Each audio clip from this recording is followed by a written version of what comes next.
What's going on, everybody out there? Another Wednesday buddy. evening with MVP Sports Talk Radio. Coming live at you from Attleboro, nothing in my Mass. headphones. Yeah, I don't hear much of mine either. I can turn them up. That's weird. Try these. Why not? I'm turning them up anyway. I'll turn them down one more. Weird.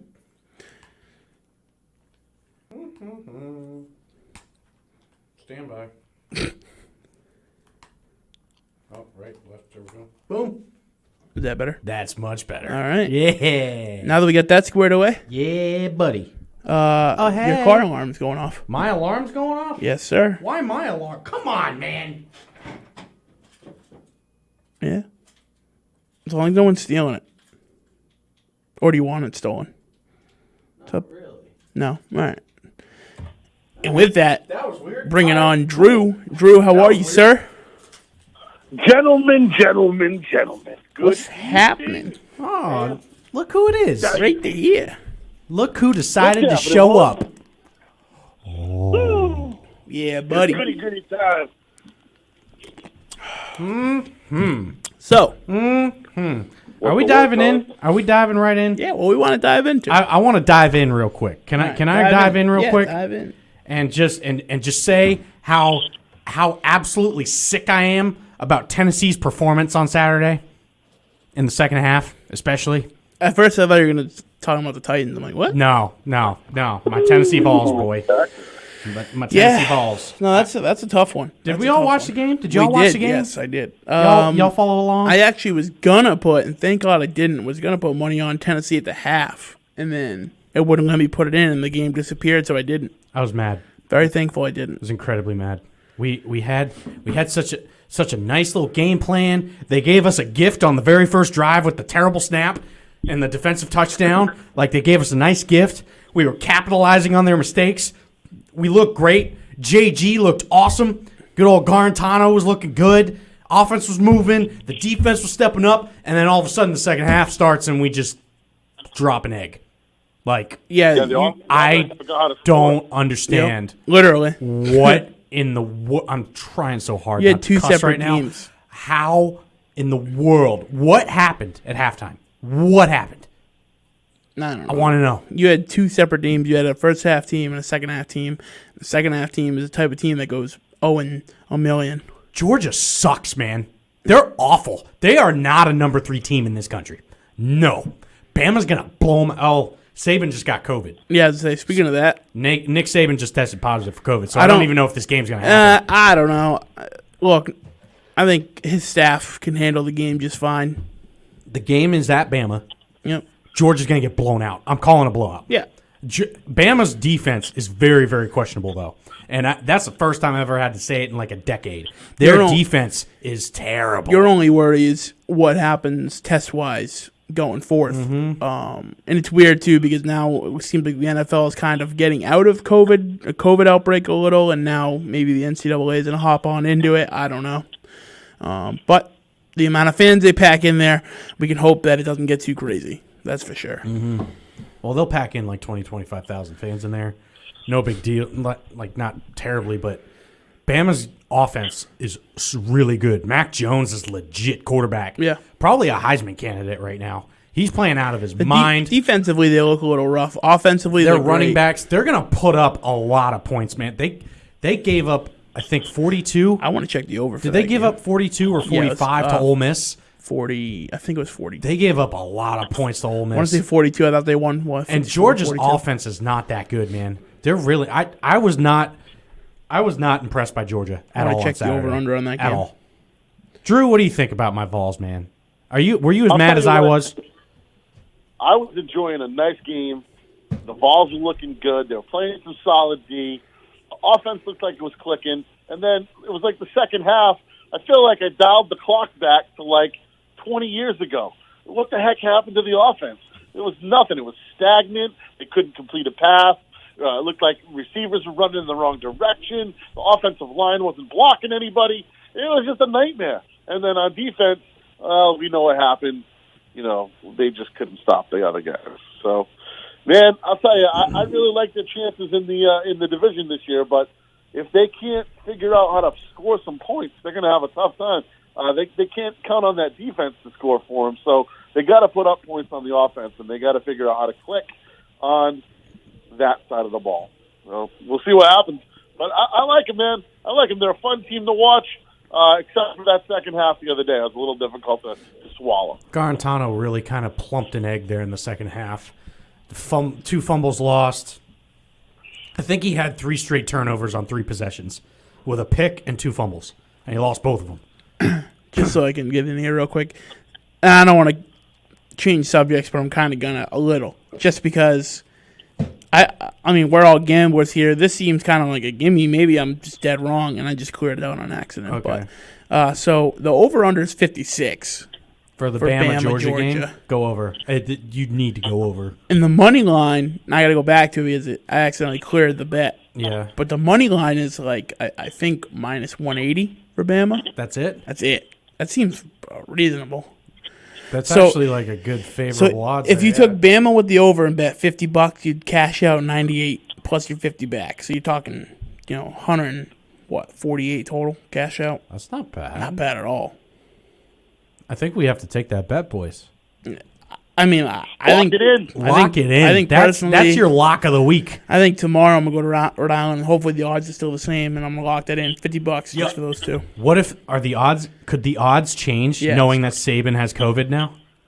Well, these are today's odds, so I would assume. Wait till tomorrow. Wait till tomorrow because it was just announced like maybe within the past 2 hours. Yeah, I saw it a couple hours ago. They're really quick about updating on here, though. I mean, they already got the Pats game back up. Oh, really? The Pats game wasn't on here all week. They had no idea what was going to happen. All right. Yeah, I would do that. Yeah. It seems like a gimme. Maybe I'm going to eat my knuckles on that one, but I've been hitting pretty well. So I'm the 56 seems like a no-brainer. Absolutely. I don't know. It's weird. I don't know. I'm worried about Tennessee, man. I'm worried about our offense. I really am. Garantano just seems to crumble when it matters most, especially in that second half. That was, and he's a fifth year. He's a fifth-year redshirt senior. Like I think a lot of should it's not coaching be doing too. that. A lot of it's coaching. They had a good rhythm and we abandoned the run. I don't know what you say at half, but then you come out and you just change your whole scheme. I mean, you abandon the run. You're running different pass routes that aren't working. Like Georgia's you essentially defense was just okay. You threw the offense that a Georgia defense wanted. Like you played their cards. So we had it was crazy. 3 turnovers, 2 fumbles lost, and a pick. 10 penalties. Yeah, we had 10 penalties. Yeah, penalties are pretty big. We were 4 of 17 on third down. What else? 214 total yards. Negative 1 yard rushing on 27 rush attempts. Negative 1. That's all in the second half. It had to be all in the second half. Yeah. We have a heck of a tandem at running back in Gray and Chandler, and we abandoned all of it. I think it's like I said. I think it's coaching. I love Pruitt. I do. I love Pruitt. I think he's the one that can take us to the promised land. But God, that was bad. That second half was absolutely atrocious, and it was embarrassing. Yeah. It was absolutely embarrassing. Made me sick to my stomach. It really did. Yeah, that was a rough one. All right, I'm done sounding off. I'm good. I'm good now. We got Kentucky. We're like 6-point favorites. I'm pretty confident we'll defend the border. Kentucky, man, even Kentucky's stepping up. I mean, Kentucky could be a battle. That might turn into be a really close game. I would probably look at what the under is for that. I feel like that's going to be a very close game, a very defensive-heavy game. Kentucky's looking good this year. Not in like a, top 10 look, but they look competitive, a lot more competitive than they've been the last couple of years. And I think you're going to see a battle. So we have got Kentucky, and then after Kentucky, we have Bama at home. Rest in peace. That'll be tough. We need a Kentucky win. If we lose to Bama, that's fine, and then we could we can definitely take Arkansas.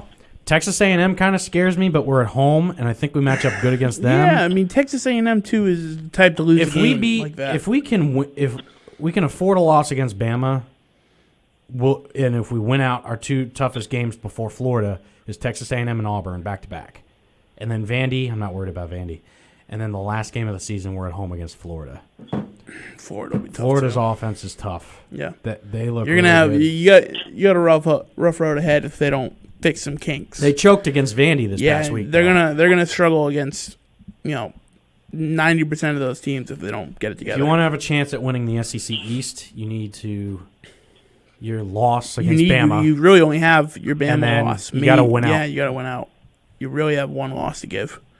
They needed to win that Georgia game to let them lose to maybe Florida. Okay, Texas A&M beat Florida. Okay. Yeah. All right. They lost on the field goal. I remember that. At least we're not LSU, Hey. Okay. All right, I'm done. I'm done ranting. All I'm done raving and ranting. We're going to take a quick break. We'll be back. When we come, actually, you know what? You want to run this break and just do it back-to-back? We're going to do it back-to-back. Yeah, let's do that. Okay. I like that. So stay on? So, let's dive in. Let's talk what do we want to get right into? Let's talk to the second time in history Tuesday Night Football. Let's talk that. I think, do you think out of that, the Titans are more than you expected or the Bills are less than you expected? I'll let Drew talk because I've been talking the entire time. So out of that outcome, Drew, what do you think? Are you more surprised Tennessee wins or are you more surprised Buffalo loses the game? Well, I think I'm more surprised that Buffalo loses. Tennessee's been a really solid team, and with 16 or 17 days off to prepare, even though they were dealing with COVID running rampant throughout their entire organization, they really needed to show that they could win again, But the Bills have been really strong. They've been playing really, really well all year. Allen looked like he was an MVP candidate for the first few weeks, and last night's game definitely did not make me feel that way. Turning the ball over, making poor mistakes, poor decisions. He just didn't look like the guy that was going to lead them to the promised land. Now, look, I think they're still the best team in the AFC East until the Patriots prove me wrong. But, yeah, I'm more surprised that they lost than I am that Tennessee won. Those two picks by Malcolm Butler, I mean, it was like, the Seattle Patriots game all over again. Like, hey, Malcolm Butler should decide to show up on them. It was pretty outstanding. But that Tennessee team, I mean, I know Ryan likes to give Tannenbaum a lot of grief, but he's really been playing well for the past, I don't know, year really now, right? And you've got the warhead. I'll call him the warhead, Derrick Henry. You unleash that warhead on anybody, and he's going to go out there and get some yardage for you. And then A.J. Brown came back last night and was a big part of that offense as well. So when you get Derrick Henry running downhill the way he does, it really just opens up their passing game to a lot of play action ability. And Tannehill's been able to do it. And look, he actually made some great plays last night with his legs too. I was really surprised. There was a couple of plays where he rolled out and ran. One of them was a touchdown, or did he get two? I think he had two rushing touchdowns last night. No, he had one rushing touchdown and he had the line of scrimmage pass. Three passing touchdowns. Okay. Yeah. Okay, gotcha. Yeah, I mean, but he did roll out to the line of scrimmage. In the way they were running him, letting him run like that. I mean, he's been the kind of guy that's been, taking advantage of the play action and really moving the ball down the field that way, and then really leaning on Derrick Henry later in the game. But let's just talk about Josh Norman for a second. Getting thrown. That was the greatest stiff arm. One of the best stiff arms I've ever seen. He literally just grabbed him by the shoulder pad and launched him. Boy. Like, just woo, yeet. He literally just launched him. It was great. Oh, it was great. Crazy. Derrick Henry's an absolute... Okay. He's a unit. Tennessee's offense is predicated on Derrick Henry. Right? Can we agree on that? Oh, absolutely. It's predicated on Derrick Henry. Yes, yeah. Right? Last night, I think they shied away from that a bit. Buffalo was loading the box with 7-8 guys every single play, man, that he was in the game. Mm-hmm. Every play, right? So it's pretty easy for Ryan Tannenbaum to go 21 of 29 and hit wide-open receivers on play-action passes all night long, and especially when Buffalo likes to crap their pants on a Tuesday night. I don't think Buffalo even wanted to play. I really don't. That's exactly what they look like. Josh Allen looked like his old self, making errant throws that we have no idea where they come from. I think Allen is his first 4 games of the season completely overrated. Yeah, absolutely completely I'm overrated. Board. He hasn't faced any type of stiff competition, right? He faces a pretty halfway decent Tennessee defense. Tennessee's defense probably top 5, top 10 in the league right now. They've faced two. So they faced Miami. They faced Miami, the Jets, and the Raiders. Is that who they faced prior? Mm-hmm. Something like that. So I know it's Miami and at least the Raiders. Yeah. I mean, the Raiders' defense, they're not great. You saw New England beat them up. You saw, KC lost. Raiders' but KC, defense looked pretty good against the Chiefs, though. No, I don't think it looked that great. I just think that KC's overrated. I'm gonna keep tooting that horn all year long. I mean, I watched that entire game last night, and every pass that Tannehill completed was to a wide open guy. I didn't see him make any really impressive throws. It was like, whoa, okay, all right, Tannehill. Okay, nothing was too impressive.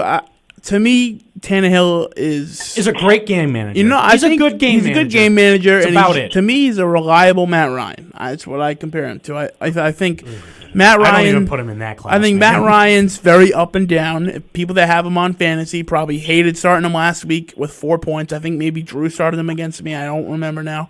But I hated that. Thank you. Yeah. Thank you very much. I hated it. And my buddy who I was trying to help him rebuild his team, he had him. He's like, dude, Matt Ryan's usually great. I got 4 points in this week. I'm like, he's very up and down. Tannehill is just a consistent quarterback. But he's never going to be like a great. I don't really think he's ever going to be terrible. He's always just just an average B student. He's consistent at being below average.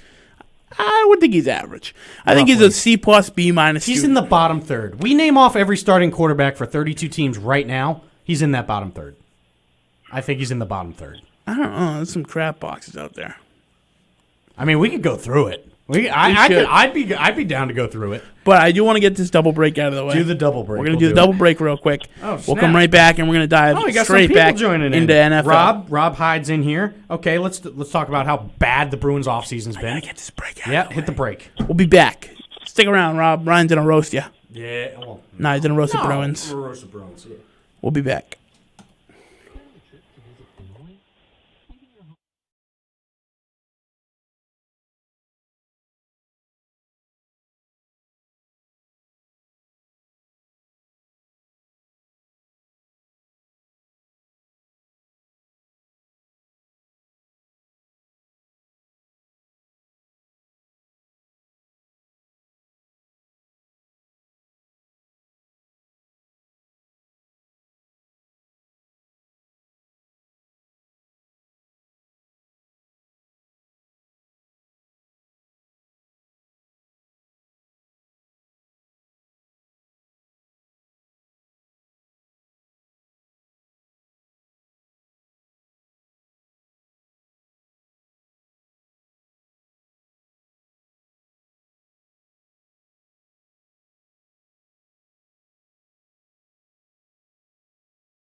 Welcome back.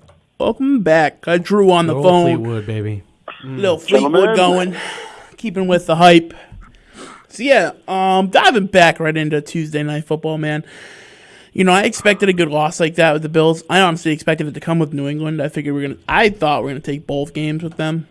Who owns the tiebreaker?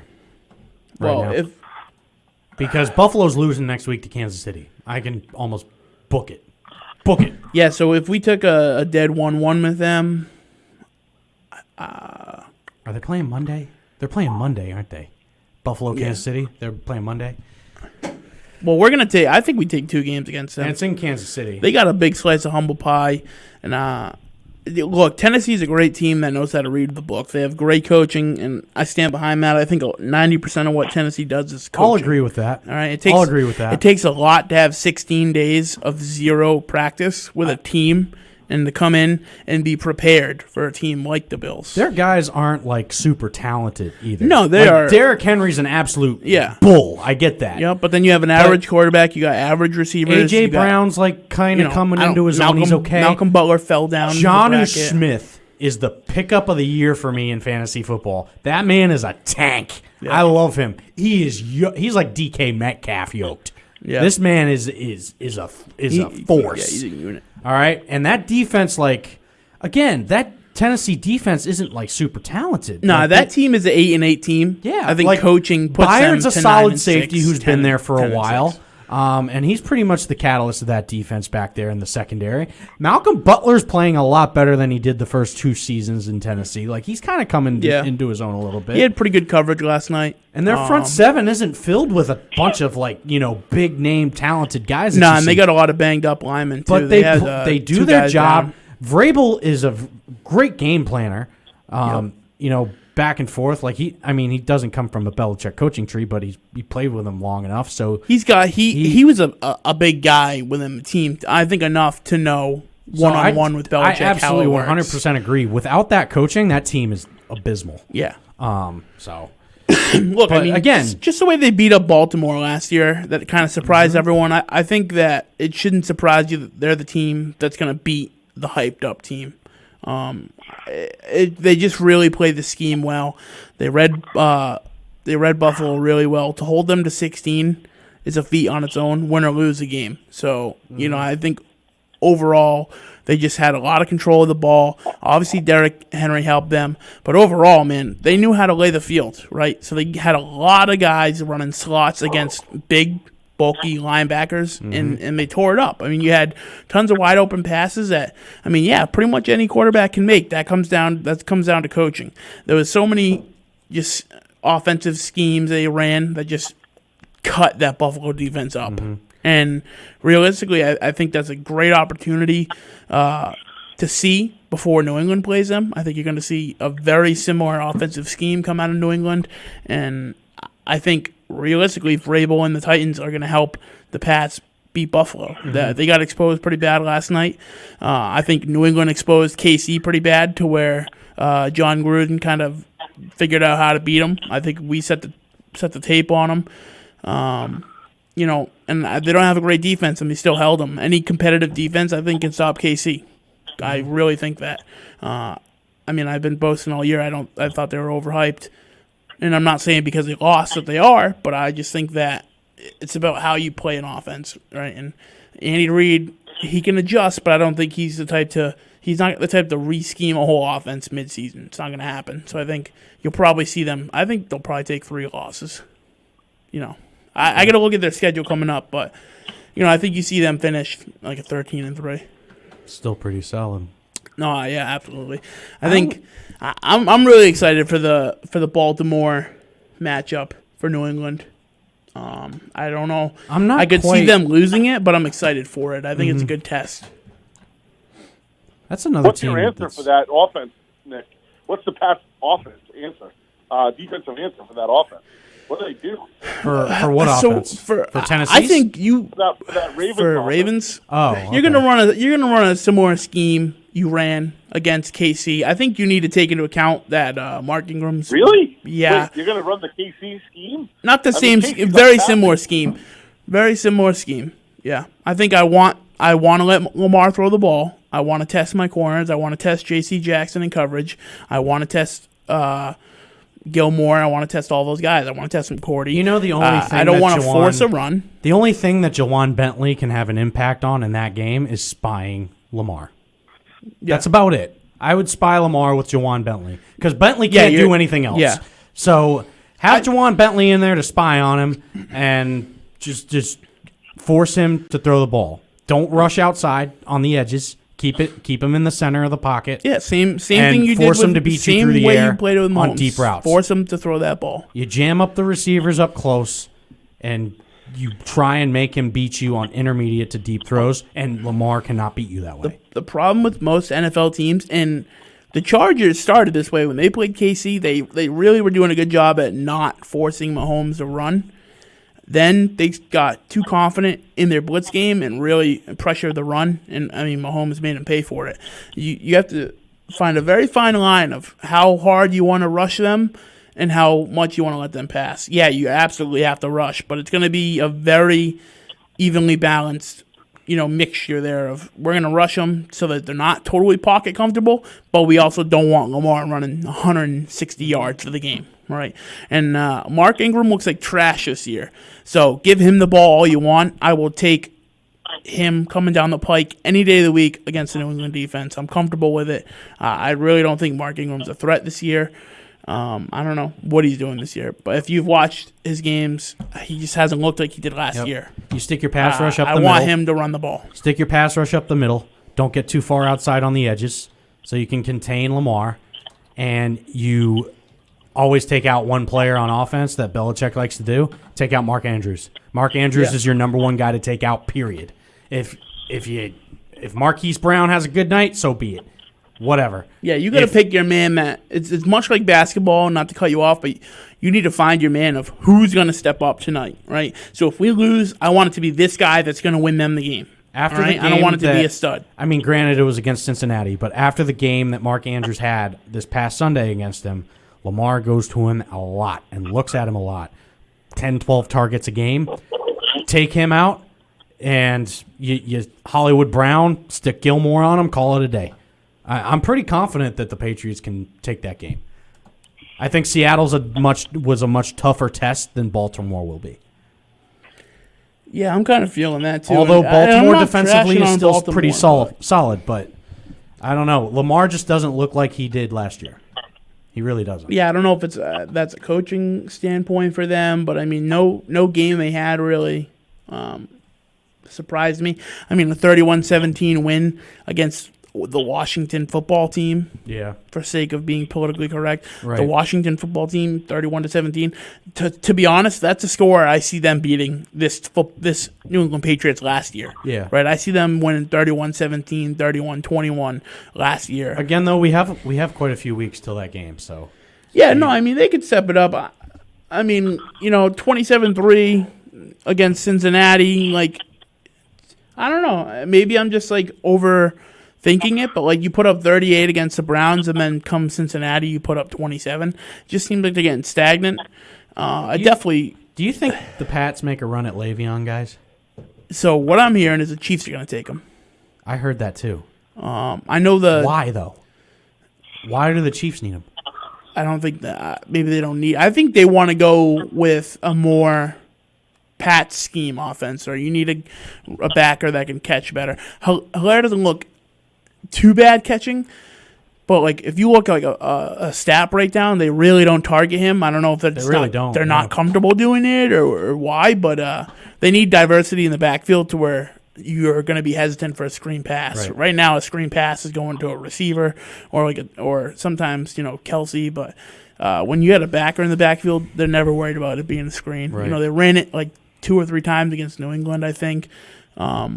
Generally, they might run it once. If not, they don't run it in a game. So I feel like they're trying to get a more receiving-friendly backer, and I think it's a good opportunity to do it because, Le'Veon Bell cashes out. He got a good I think he got like $28 million out of the Jets, right? He goes and takes a couple mil contract, a 1-year deal. He's not coming back when you get Williams back. No one claimed him off waivers? So released him? No? Well, it wouldn't go to a waiver. So wouldn't? No, because it was a full full-on release, full and contract. they paid him so out. yeah, they put him out to get traded. No one offered anything. Yeah. So then they just paid him out, got it done, free up cap space. Yeah, it was like a 28 mil payout. I think. Okay. It was pretty hefty. He made out well. Yeah. Good He for him. made out well. I mean, he sucked in New York. So. And now he'll go get like a 2 year or 1 or 2 year deal somewhere for a couple mil. But he already got 28 out of the Jets. Yeah. He's not worried That's about all it. he needs. So I think, I think the Broncos. Don't sleep. I know you say going for Le'Veon, him. Burkhead, and Newton, but Rob, don't sleep on Damian Harris. Yeah, Don't definitely sleep don't on sleep on Damian, Harris. all right? On He's- Harris. He'll come into his own here. He will. And then Sony might gonna come get back from comfortable. IR. He looked a little rough in the first few. You got to take into account he saw 2 different quarterbacks, none of which he practiced with. Mm-hmm. You see Hoyer, then Stidham. You don't get Newton, who you've been running with all for. Thank God we don't have to see those two bums anymore, huh? Yeah, well, I mean, if you think about it, like Thank God Cam the first, practices tomorrow, the first boys. the first few weeks of camp, he's injured, right? Harris is injured, so he doesn't get any time with any quarterback. Then you have Newton, who's your go-to guy, and then Hoyer. So realistically, his reps are probably with Newton and Hoyer. Minimal time getting any reps too. He probably never had reps with Stidham, and now you throw him into a game where Hoyer and Stidham are his quarterbacks. So I think people take that game with too much weight, and I think he'll be a lot better going forward. Yeah. I don't see Sony Michel sticking around. I like him. I don't think he's a bad player. I just don't know if he fits the offense, and I don't see him. Too much around. depth in the. There's on so that- much depth right on now. the running backs right now. Burkhead and Newton have a great chemistry. It's hard to get in the middle of that and compete with it. Drew, what you got? What are you thinking? Guys, I don't understand what we're going to do to stop the Baltimore Ravens. I really just don't understand it. Really? I know you don't think that. I know you don't think the Ravens have put up a good year, and I'm not really sure what you're basing that on. Maybe it's the game against Kansas City where they didn't really have a competitive game, but the Ravens have looked pretty solid in most of their other games, guys. I don't know how we stop that run. We don't have a guy that can shut down Jackson. You're talking about Bentley shadowing him. Bentley, I could run with Bentley, okay? I'm 45 years old and I'm old and slow. Bentley's not the answer there, guys. So, look, I know you're talking about Seattle being a bigger challenge. Yeah, they passed all over New England, and Stephon Gilmore looked terrible. But I don't see how we stop that running game. I know Ingram sucks this year, but they've got 2 other components in that backfield, in Gus Edwards and in Dobbins. And, look, obviously the number one guy you have to worry about is Jackson. And I just don't see it. I mean, look, I'd love to see New England beat them and go on a big tear, go out and beat beat Buffalo twice and take the division. I just don't see it happening, guys. I don't know how they're going to do it. That's why I don't know what the scheme is going to be to make that happen. So that's where I'm concerned. That's what bothers me. It really just feels like, hey, we're the homers here, and we want to root for our Patriots. We're not really looking at it clearly because we're rooting for the Pats. No, I don't think that's it. I'm looking at. How do you beat Baltimore? How do you beat them? I'm looking at an offense that put up Okay. 27 against Cincinnati. They're like the mid-range team of. 27. When What? was the last time the Pats put up 27 against Baltimore? So the only I'm talking about the Cincinnati Bengals. They I put up still 27 on Cincinnati. The Browns put up 35. The Jaguars put up 25. For this big dynamic offense that New England isn't going to be able to figure out how to beat it, 27 seems like a dismal score to put up on the Cincinnati Bengals. so here's Yeah, how but I they look. won that game. They won the game. Yeah, no, I'm not saying they lost. Here's how I look at it. Game. I don't think the jury's out on Baltimore yet. They haven't really faced any type of stiff competition. The only stiff competition that they really faced that tested them was Kansas City. And you know what happened? Lamar passed for 91 yards and he threw 2 picks. They were terrible. The They were toughest test that he faced was Kansas City. You're telling me Kansas City's defense can hold Lamar Jackson to 91 yards passing and throw 2 picks, blow him out by 2 touchdowns, and you don't think we can do that? No, That's where we my don't have confidence the comes in. We That- don't have the defense and we don't have the offense. We don't have it, man. We have the defense. Yeah, we absolutely you have the competed defense. defensively the we entire proved that Chiefs against game. Kansas City. Yeah. We have Cam Newton in that Kansas City game. We're win. blowing him out. Yeah, you win. We blow him out. Facts. Defensively, they were neck and neck with the Chiefs. I mean, you're talking about a Yeah. 6-3 game. You're talking about a Guys, Super Bowl relook Couldn't do against the anything to Rams. stop Kansas City in the second half. So it was 6-3 at the half, and then Kansas City was just like, okay, we're gonna play football now, and they scored whenever they wanted to in the second half. You had offensive pick six. They had a defensive pick six. I mean, you had a pick six. So technically speaking, they put up Their offense wasn't great. 7 points in the second half. Their offense did. They put up 7 points. So it was 6-3 at halftime. Final score was what? 20-10. 20-10. What was the final score? They put up 20 points in the second half, 7 in the third, 13 in the fourth, which 2 of them were defensively. I mean, I don't know. I'm not worried if you hold Mahomes to 230 yards. I'm not that worried about it. Arguably, he should have had 2 picks, but they didn't catch him. It is what it is. Yeah, they win the game, but I think with Newton, they don't win the game. With the way that our defense played against Kansas City and the way our offense was able to sustain drives until Hoyer and Stidham crapped their pants on offense in our time of possession against Kansas City, I'm fully confident we can also do that against Baltimore. You held everybody under 100 yards. Kelsey, all the receivers, everyone rushing. Nobody got more than 100 yards individually. You have Cam so Newton. Well-rounded defense. You get Cam Newton back. You have your full plethora of running backs. Baltimore's defense is legit. I'll give them that. Yeah. But with our combined attack and Cam throwing the ball the way he is, and if he maintains that consistency, I'm definitely a lot more confident. I'm not saying it's going to be a blowout. I'm looking forward to the game. I think that the Pats have a good shot. I think the Pats have a better shot with a mobile quarterback than they would with Brady. They, for the most part, at first had a decent fight against Baltimore last year, and then they just crapped their pants. Here's the jury, Drew. Here it is. So before the Pats and the Ravens face each other, the Ravens face the Steelers and the Colts back-to-back. Steelers and Colts are both top 5 defenses right now. Let's see how Lamar Jackson looks in those 2 games, especially the Steelers, because Steelers-Ravens is always a slobber knocker. You're gonna have Hayden. You're gonna have Hayden in the backfield. You're gonna have Hayden. You're gonna have T.J. Watt. Yep. Like that's gonna be a legit game. And then Indianapolis. I mean, I know they kind of crapped the bed this past week against Cleveland, who. Cleveland's kind of coming into their own now. I think they got humbled after the first game when they lost to Baltimore. So, Cleveland. I mean, other than Cleveland absolutely stinking against Baltimore in Week 1, which Cleveland was absolutely crap themselves that day. Different team. They won what, 4 in a row now? Yeah, 4 in a row, 4-1. They look good. So the Steelers and the Colts, and then the Patriots. The Colts is a legitimate defense. Yeah. That team is built around defense. I think those Steelers, 2 games, Steelers are going to be there. Those 2 games will kind of be the judge and jury for how the New England games. You're going up against undefeated Steelers. I think that's a great test. Casey's road's a little. Baltimore's got a tough road here, boys. No, they have a rough go this Baltimore year. has Pittsburgh, the Colts, the Pats, the Titans, the Steelers again. And then the Cowboys, but the Dallas is absolutely a foregone conclusion now. But yeah, that's 5. That's a stretch. They'll run into issues again with Titans. Difficult run into games issues right with Titans. there. I don't know. That'll. It'll be tough. I don't know. Well, I think that's where. And the other key too is depending on what Pittsburgh does, will help New England garner their defense.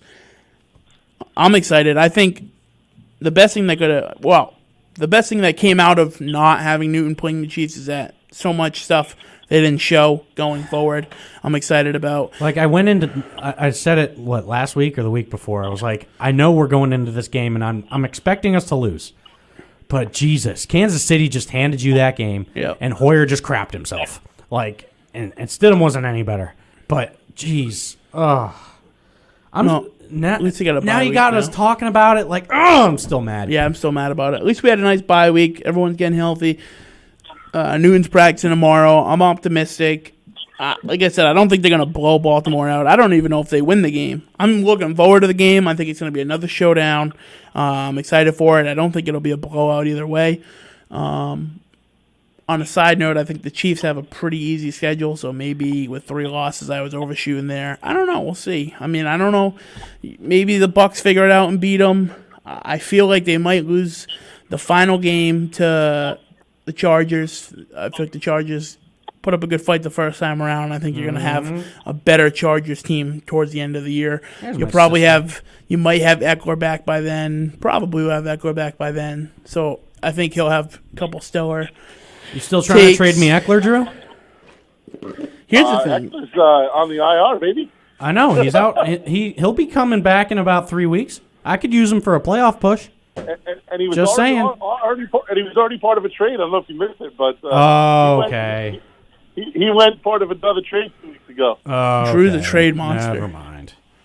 This this new I don't know. I'm trying to get the hang of these defensive players. Jalen Smith has been doing real well for me. I've got 2 Cowboys in my defensive starting lineup. It's very key to pay attention to the matchup too. Mm-hmm. Jalen Smith has been really good for me, and I think I typically Smith. always have a great defensive week. Yeah.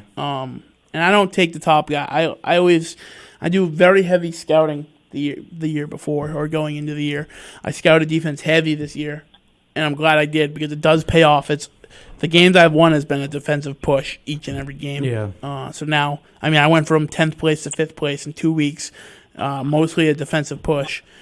This week, I kind of had a good week. Me and you are in a tough division too. We are. I've won 2 straight now. The second and third place guys are ahead of me. Yep. In our division. It's a tough division. My other fantasy league, I'm in first place in the league. I just took first this week. Okay, let's take the wild cards. Yeah, I'm happy. I got my eye on the wild card right now. Here's the thing too. So, what do you think happens the next time the Chiefs see the Raiders? You think it's a different outcome? You think you flip the tail and they kind of blow up the Raiders a little? I think the Raiders right now, in my just seeing them play, are just way entirely too inconsistent. Like, they'll look great against Kansas City, and then they'll follow it up with a performance like they did against New England and just shoot themselves in the foot 12, 13 times. And like I said, I think a lot of that came from just watching film on the New England Chiefs game. I think they really got a lot from there. Well, divisional games are always different, right? You see the Giants competing with the Cowboys, but, the Cowboys are absolutely a shell of themselves right now. Poor Dak, by the way. That was ugly. Yes, poor Dak. Oof. Oh, that was bad. Like, as much crap as I give Dak Prescott and how he's not worth $40 million a year, like, any quarterback any franchise player hurts watching. Like, that's just you pray for a nice recovery. Like, apparently surgery was good, nice and successful. He's starting his rehab. Like, you pray for him, but he didn't sign that contract yet either, right? So no, he's franchise tagged. So the big thing is now money, and that sucks. I don't know how it'll affect him next year. Yeah, either, you hate to see that money-wise. But you hear Stephen Jones coming out after the game saying that Dak is our future. So, we'll see how that goes. But well, of course he's going to say that. What has he got to say? He's got to say that. Rapid fire, is Dak in Dallas next year? Yes or no? I don't know. I think because of the injury, they'll find a way to re-sign him and bring him back. I think you almost have to. It's like the clubhouse thing to do. If you don't, no one's going to want to play there. It's kind of how it goes. Mm-hmm. Yep. No one's going to want to play there. Where would Dak? I'm trying to think. There's a lot of suitable teams he'd go to. I think he'd be a good fit in like Miami or a couple other clubs. They got Tua. Yeah, but they're not running them. Tua's their guy. Well, he's their guy. They want to sit him for like a year. Behind somebody. Yeah, they want to sit him for a year. He shouldn't sit behind Fitzpatrick. Fitzmagic looking good right now. He's not the quarterback to put him behind. You see how many points they put up against San Fran? I'm not dogging Fitzpatrick, but he's not the guy I want to train my protege. How about the biggest dumpster fire of the year right now with San Francisco, huh? Yeah, I just saw a report they're trying to get rid of Jimmy G. I saw that yesterday, I think. No one wants Jimmy G right now. Yeah, saying they want to part. They're thinking about parting ways with him. I don't know. I'll tell you what. How about the Patriots trade for him? I think we gave him away for what, a second round pick? We'll give him a fourth round pick and we'll win it. I'm good with Newton. I'm very happy with the mobile quarterback scheme. I am too. I used to say it was overhyped. Now that I'm behind it, I enjoy it. I think it flows well with this offense. I think there's plenty of teams like Tennessee who shouldn't have a mobile offense, but I think with what you have in New England, it's a good fit, and I think that was part of the problem. And I'm not saying the Pats weren't successful. By God, 6 Super Bowls, you know what I mean? Mm-hmm. But, I think that's what certain matchups, that's what they were missing. I think when you face KC, when you face the Ravens, Seattle, those are teams where you need a mobile guy. And that's a difference maker. the containment in the pocket. I'm happy with what we have this year. I'm very excited. I think realistically, I really like the Seahawks New England Super Bowl rematch. I really like that for this year. I'm heavy on that. I think that's a good outcome, and I think it'll be a good battle. I'm happy with the loss against Seattle. The Chiefs, I'm not happy with that loss because I think it's a win if we have Newton, but I'm excited to see how the rest of the year goes. Thank God he's practicing. I mean, I know Seattle's getting a lot of hype right now, but you know who's kind of flying under the radar that we haven't talked about yet? Drew's Green Bay Packers. Green Can we Bay's talk always, about no, Green I don't Bay? know. Let's talk about the Packers. Can we I feel talk like- about the Pack I feel right like now? the Packers are always that team, though. Every year they're undefeated, at least in the first season. They're a good team. The difference between last year and this year, when Aaron Rodgers didn't have anyone to throw to last year, when Devontae Adams got hurt, Devontae Adams is a guarantee to get hurt at least for like 2 to 3 games a year. I think we can all agree there. Yeah. When he was out, Coming back Monday night. you had your there you go. other role guys, your role players on Green Bay who would not step up last year, and Rodgers was just fed up with them. And Rodgers didn't perform well last year either. Now, Rodgers is like looking like Super Bowl year, MVP year Aaron Rodgers now. He's buckling up his bootstraps, and he's not complaining. Aaron Jones is an absolute stud in that offense. Rodgers is playing out of his mind. And the role guys for Green Bay, not named Devontae Adams, are having a phenomenal year around him. Rodgers is trusting him. Robert Tonyan. George Kittle liked. Okay. All right. Hot take. Woo! Hot Tonyan take. Looking like a beast. Hey, I will I'll tell you say what. it's quite the transformation from going to talking about getting rid of Rodgers, right? Letting him go elsewhere was kind of the talk in the beginning of the year. People would mention him coming to New England. There was a lot of uncertainty with that team, and they have shown up. They stepped up. Hopefully they can continue to just keep on jiving. I feel like almost every year they're one of the undefeated teams out of the gate in the first 6. And hopefully they keep on cruising. I'm very surprised with the Steelers this year. There's a lot in the NFL this year. It's kind of crazy. Yeah, it is. I mean, Buffalo surprised me a little bit. I knew they'd be a contender. I didn't think they'd be undefeated out of the gate. I kind of feel like Titans brought out the Bills that I thought they'd be. But the Steelers are surprising me, too. I'm very, very, very excited for the Baltimore matchup. That'll be tale to tell for a lot of the season. Drew, you've got game of the week on Sunday afternoon against Tom Brady, buddy. Rodgers versus Brady. And I think the odds are in favor of Tampa right now. Are they right? really? Or close. If that's the case, I'll It's take very. Green Bay It's all either day. that or Green Bay like 160. Like it's very close odds. I was pretty surprised. And that big parlay I sent, I had Green Bay in there, and I was like, it was either plus 1 something or minus like 160. Close odds. I'll though. wait. I'm gonna have to wake up on Sunday, probably hungover after my birthday on Saturday, and get in on some bets with you boys because the odds look good this week. I might have to go out a late night trip tonight or even tomorrow morning to get the odds where I want them to be before they get. Once Newton starts looking good in practice, those all over. Yep. And speaking of Twin River, a little bit off topic, but we'll touch there. Apparently, Twin River might be getting rebranded. Do you guys see that? I heard they bought the Bally's name. Yeah, they bought the Bally's in Atlantic City from Caesars. A $25 million deal. So they now own the Bally's in New Jersey. They own the name rights, and there's rumors of they're going to rebrand all 3 casinos. Well, the other 2, which is Tiverton and whatever the other one is, Smithfield, whatever the town that's in, I forget. Woonsocket or whatever. The big one.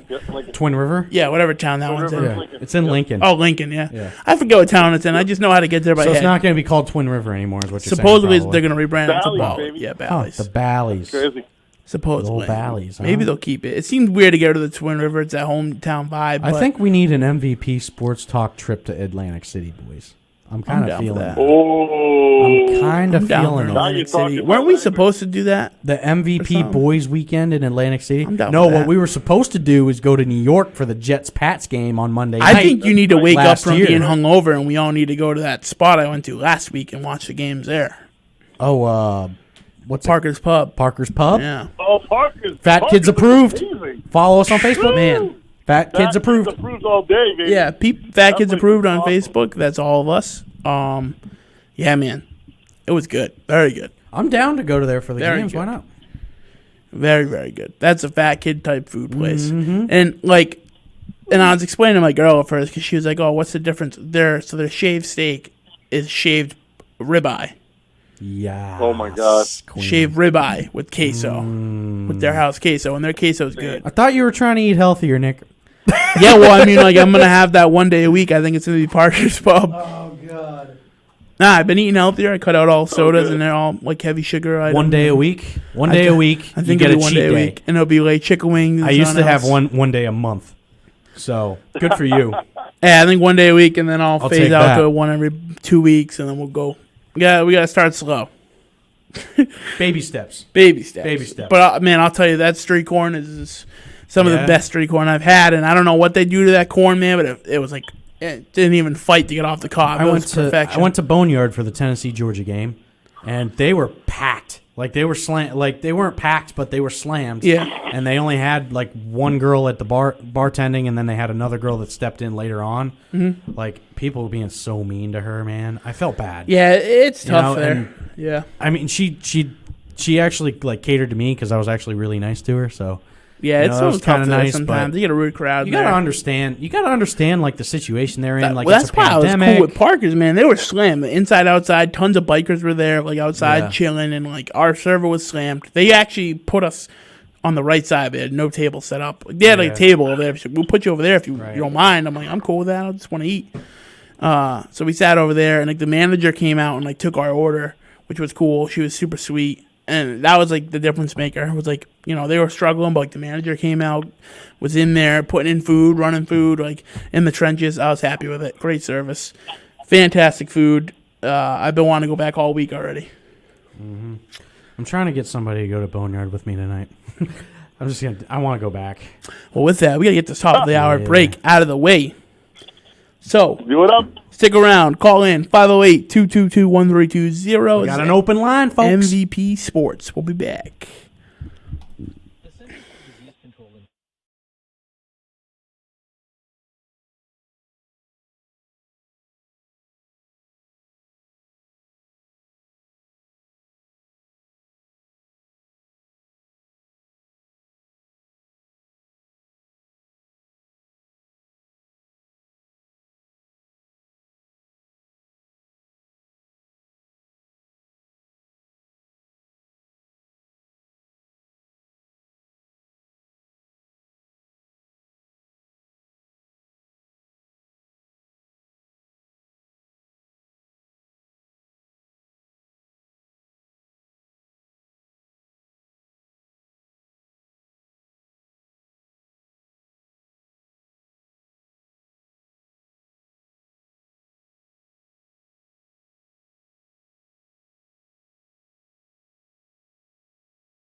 Welcome back. MVP Sports Talk Radio live in Attleboro, Mass. WARA Studios, 1320 Welcome AM. back. Welcome. Don't you dare. back. Don't you dare. Gentlemen, Drew. talk a little bit about the Bruins for a second. Dude, you read our mind. Read our mind. We had You literally read our mind. We were going to dive right in. See, this is why we're such a great pair. Great trio right here. Great, what do you call a quartet? Yeah. yeah. We're a quartet. I'm missing Tim. Tim said he might stop by a little bit. He's fired. later. Timmy. He's He's fired. fired. He's Paid fired. deduction. You're fired, Tim. You're fired. Fired. You're fired. Oh, You're no. fired, guy. You're fired. Guys, I want to talk about the Bruins, and I want to talk about Do it. What are they going to do with this? They haven't done anything. They're not going to do anything. What are they going to do? They've told us What are they already doing? that they're not going to do anything. They're going to stand pat. They're going to let Pasternak and Marchand miss the start of the season with those surgeries, which is, it's okay. It's okay. We need them healthy. I get that. But what's your top line going to look like? What's your second line going to look Speak like? of which, You lose Krug. You let everyone's getting better except you. Ryan, I'll let you bring on this new caller Yeah. because I believe it'll be your boy talking hockey. All right, Rob. Explain to me. First off, hey, how you doing? Good to hear from you, buddy. Explain to me what Don Sweeney is thinking, man. Explain it. All right, I got it. You ready? Yes. He's thinking maybe if he tanks the team hard enough in the off season, Okay. people won't really care too much during the season when we do average.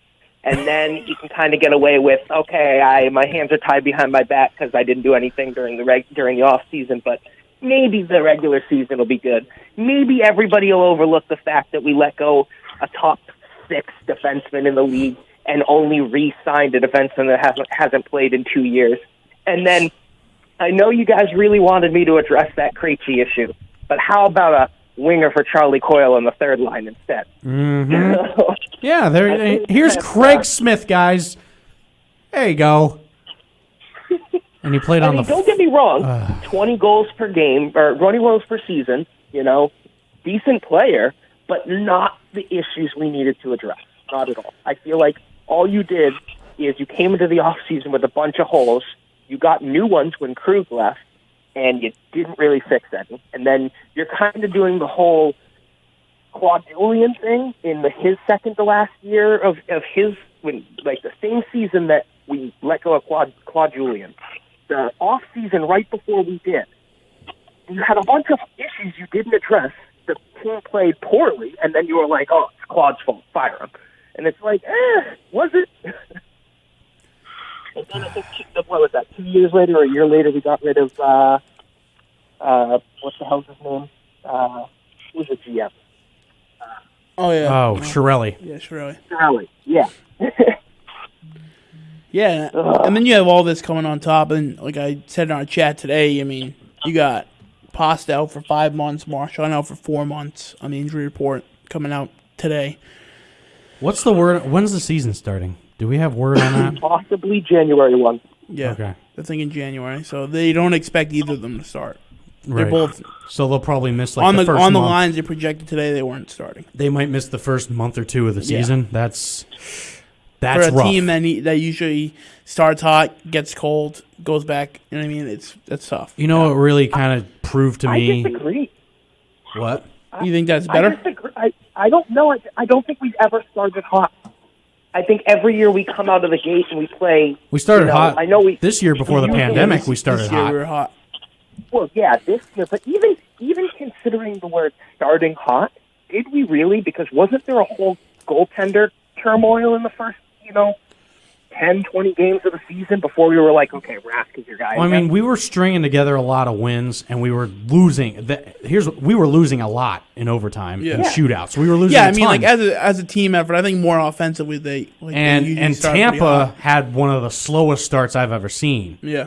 Right, and that's what kind of pulled us away from them, where we were getting all of these overtime losses and getting points, where Tampa was just flat out losing. So we built also that you- separation. Do you remember in the beginning of the season, the big talk about the Bruins wasn't really the offense, it wasn't really the goaltenders. The big talk at the beginning of the season was the power play and how good that power play was. Yeah, It's we were almost talking. like We the talked Bruins about it. On the power play, they Yep. scored, period. Mm-hmm. Yeah, we was we wild. touched on that on those shows. I remember that. Yeah, but what really told me that Sweeney was pretty much checked out on this offseason was when Taylor Hall decided to go to Buffalo instead of Boston. Like, are you kidding me? You can't sign Taylor Hall for a 1-year deal and $8.5 million to give Krejci on that disagree with that as line? well. Can you imagine I if disagree Krejci had with that Taylor as well. Hall on his line? Oh, I don't think Taylor Hall wanted to come to Boston. I think Taylor Hall Really? wanted to go to Buffalo to play with his old coach. I genuinely think that's the reason. Because there's no other real reason. There was talk of Vegas making a huge push for him, and he didn't want to go there either. And Vegas just signed Petrangelo. Yeah, So, I saw that. Yeah. why, if for a guy who wants to win, why didn't you go to any team that wants to win? There's got to be another reason. And I Buffalo's think not it's going anywhere either. The So, familiar, the He's familiarity. in the same boat he was with- in. you have Jack Eichel and you have Taylor Hall. Those are your two, that's it. That's all they have. Yeah. That's literally all they He's in have. the same boat he was in, but now in Buffalo. I don't know, but the Bruins, man, it's crazy. They haven't signed any big defensemen. They haven't. I don't know. It just seems like they're planning a rebuild, but they have talent that they shouldn't be rebuilding with. I have no idea. Clearly, Krug didn't want to be here. He signed nearly the here's the real same question. deal. Did he get offered that deal or not? That realistically, if you want to judge the offseason, you have to ask yourself, did Krug get offered the deal or not? No. Is Krug saying he didn't get offered a deal by the Bruins? Yeah. And the Bruins clearly came out and said, "Oh, we tried to make a push for him at the end." Did you the did you real hear question is, did did you they or hear didn't Krug's interview, Rob? Okay. Yeah. After he signed? Okay. Yeah. Drew, what's your take on the Bruins, buddy? Yeah, we need a new stance on things here. So first of all, thank you very much, Mr. Chara, but have a nice retirement. See you later. Goodbye. Oh, you want to get rid of Chara altogether? He's got to go, man. He's got to go. Look, You don't even think he could be good on that third pairing? something like that. If he could be No. good on that third defensive pairing, no? So slow out there, man. He's just so slow. It's just he's got to go. Get rid of him. It's time to say see you later, goodbye. In Boston, we love to hold on to our players until they absolutely have no value and they absolutely have no worth. I'll give you a couple of names. It happened with Larry Bird. It happened with Kevin McHale, Parrish, that whole big three. Okay, it happened with Dustin Pedroia most recently. He is worth nothing to us now. Boston loves to hang on to guys too long. We overvalue them when they're playing, and then when they're declining, we just don't want to get rid of them. I think the smartest thing that that we've seen in Boston sports in recent years is Tom Brady not coming back, because now we have a chance to reset, and we need to do the same thing with the Bruins. Let's get rid of Chara. He's too old. He's too slow. See you later. Goodbye. The second thing we need to do is find somebody that will give us 75 cents on the dollar for Tuukka Rask. See you later, Tuukka. Give us 75 cents for each dollar. We'll take whoever you want to send back to us. Give us some top six forwards. Give us a second or third line defensive player. I don't really care. Maybe a draft pick here or there. Let's just get rid of Tuukka and find somebody that we can sign as a free agent to use up some of that Tuukka money and get him off the team. He is terrible. I don't think you're ever getting rid of Tuukka. Not after he says he doesn't want to go anywhere. Player, because I know you'll rattle off a bunch of stats about how statistically Tuukka is a great player.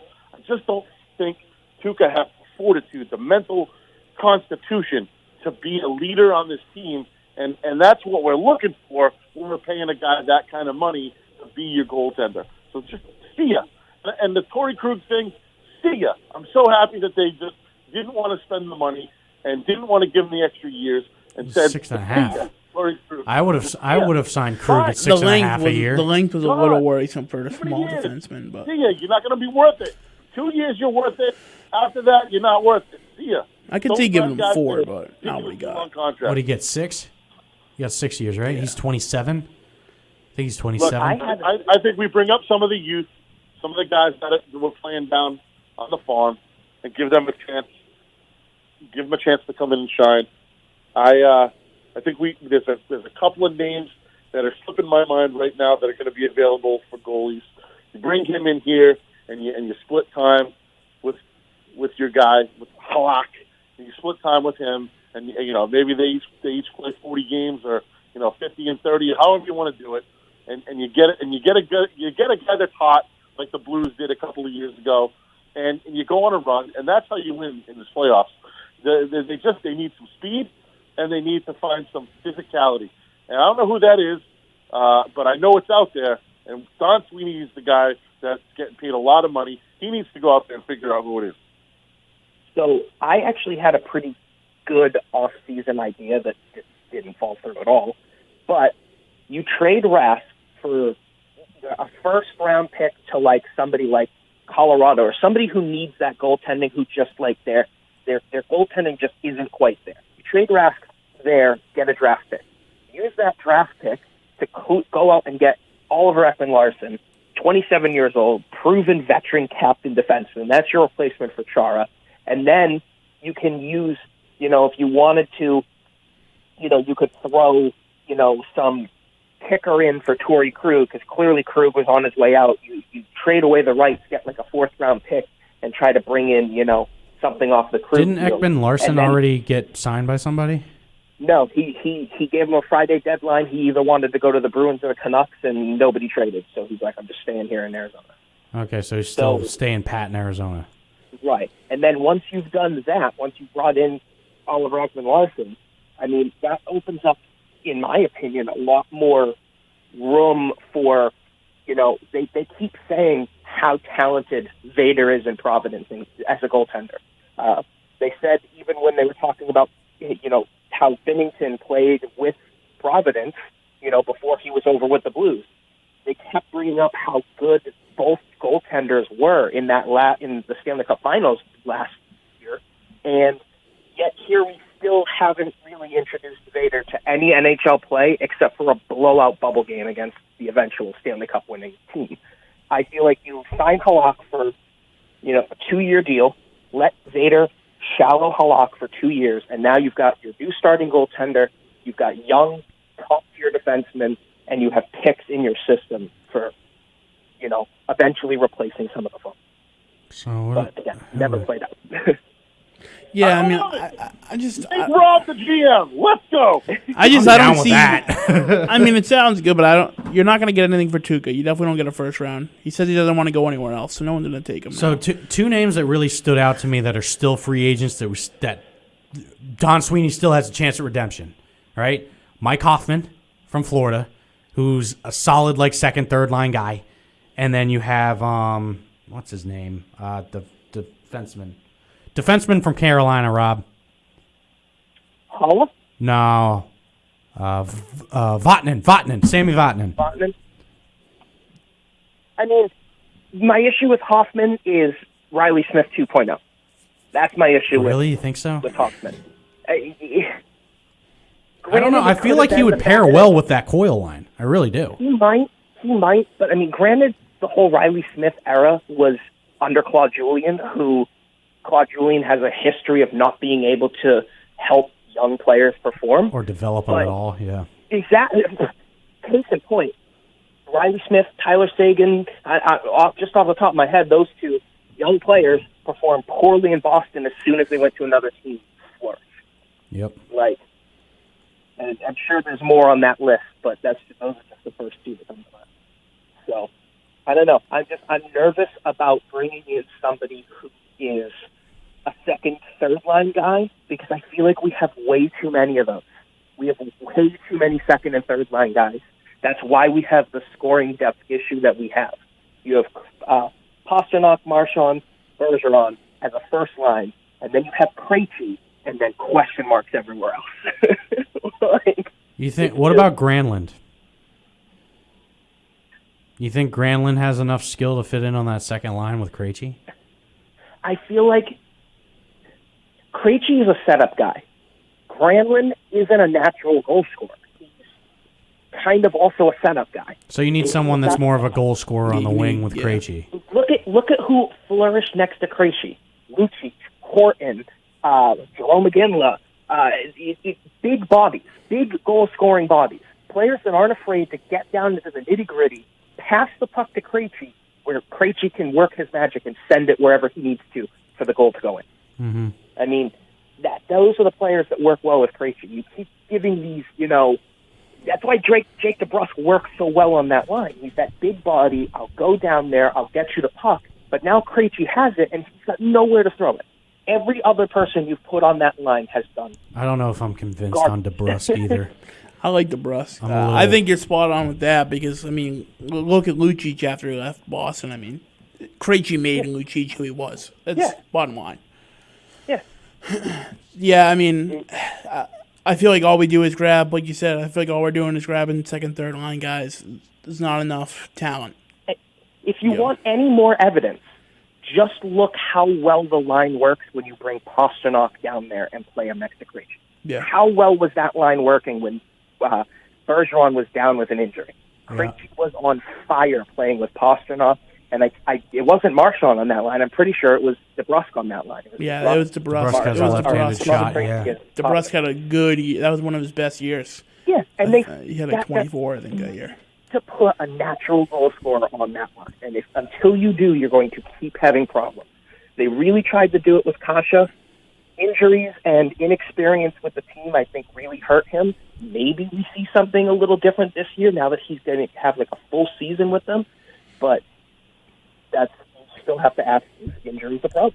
Clearly has been, and it clearly still is. You have to build your team to beat Tampa.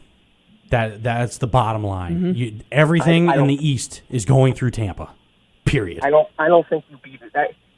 Now that Tampa's struggling and they're off on their fire sale, which I don't know if you looked into that. They had 9 players they needed to re-sign with I think like $5.5 million to do it. Oh wow. They were like Chicago in what was it, 2016 or whatever. Mm-hmm. As soon as they won, they needed to basically just. Well, they have a majority of all their young guys and the big top guys already signed long term. Braden Point signed long term. Hedman signed long term. Vasilevsky signed long term. The only real guy that's making a lot of money right now that's coming towards the end is Stamkos, I think. Well, they were shopping Stamkos. I'm shocked at the Pat Maroon deal. Like, talk about just a discount for a player. Yeah.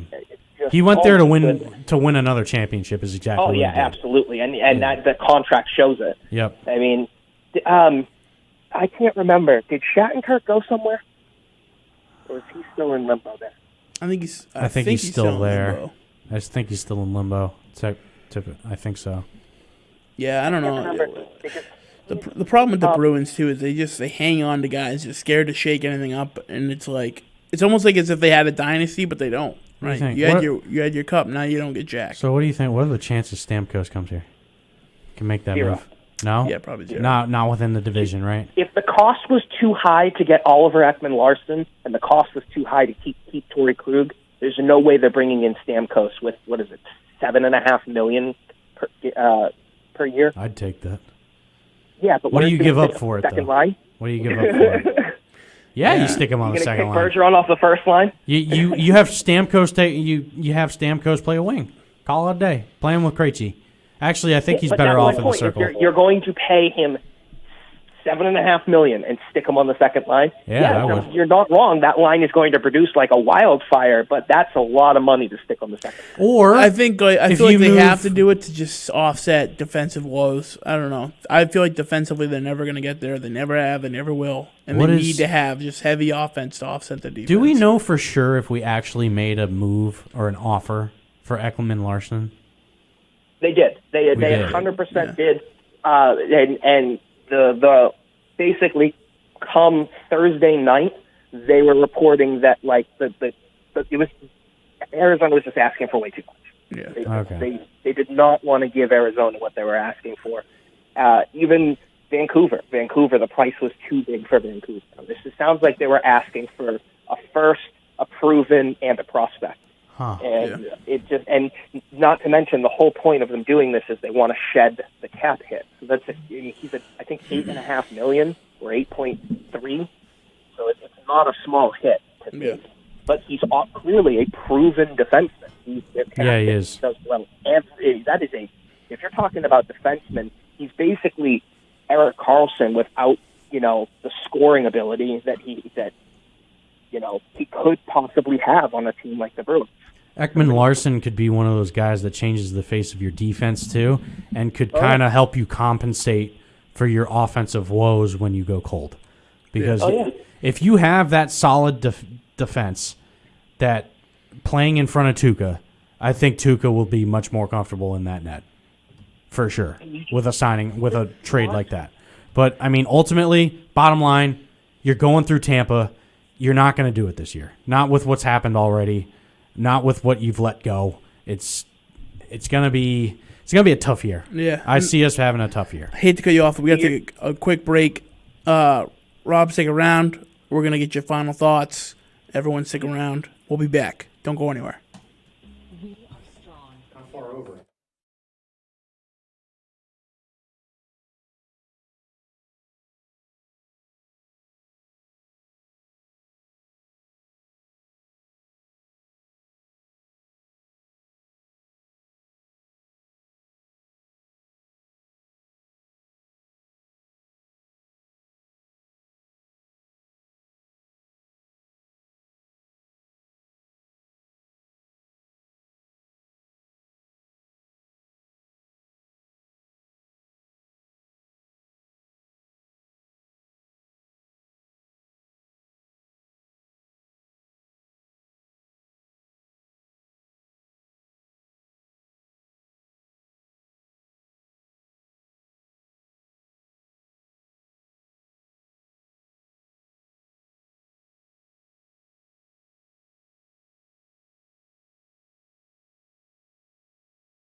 Oh, yeah. Welcome back. Yeehaw. MVP Sports Talk Radio live in Attleboro.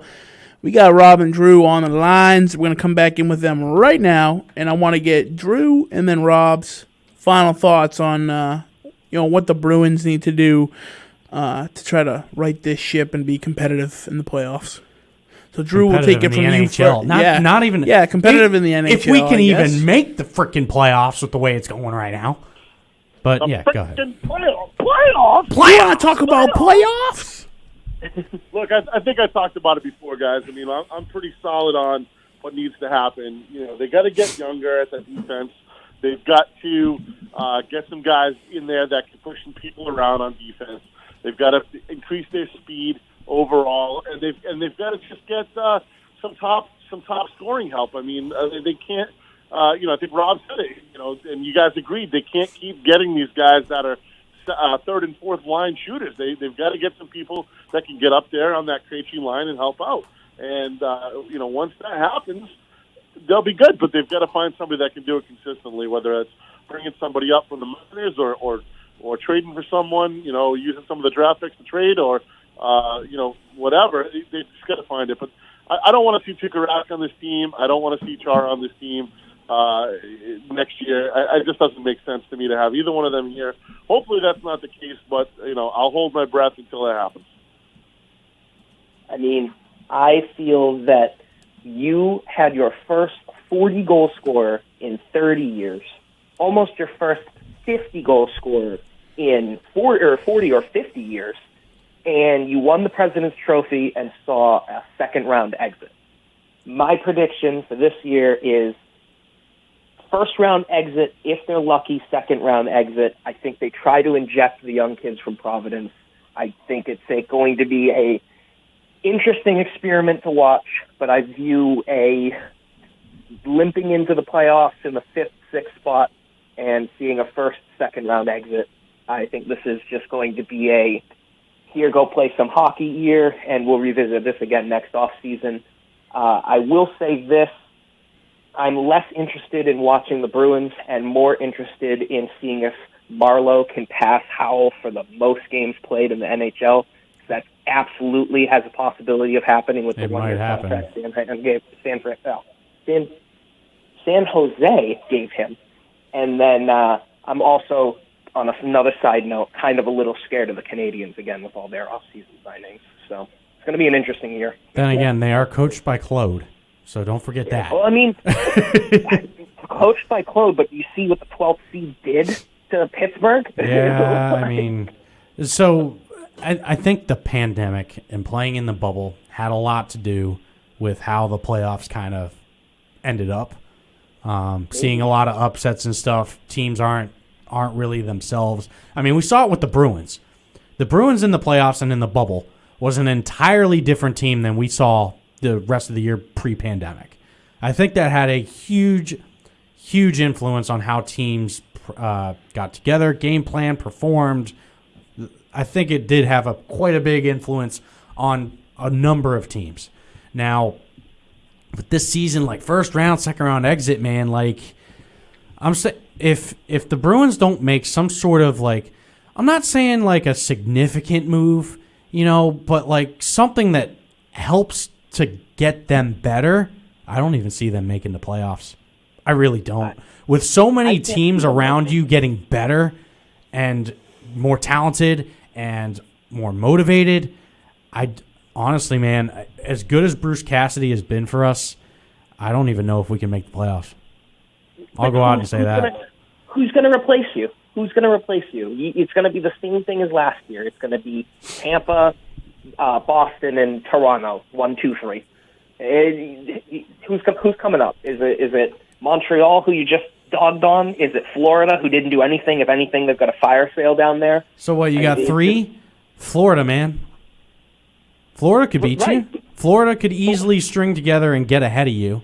And Toronto, I think it's going to be Tampa and Toronto. And then that third spot will kind of be up for grabs.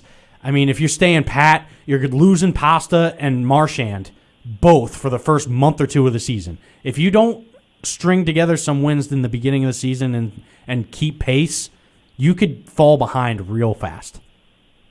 I'm not disagreeing with you there, but Florida's in the same boat that we are. They didn't add anybody, and they lost people.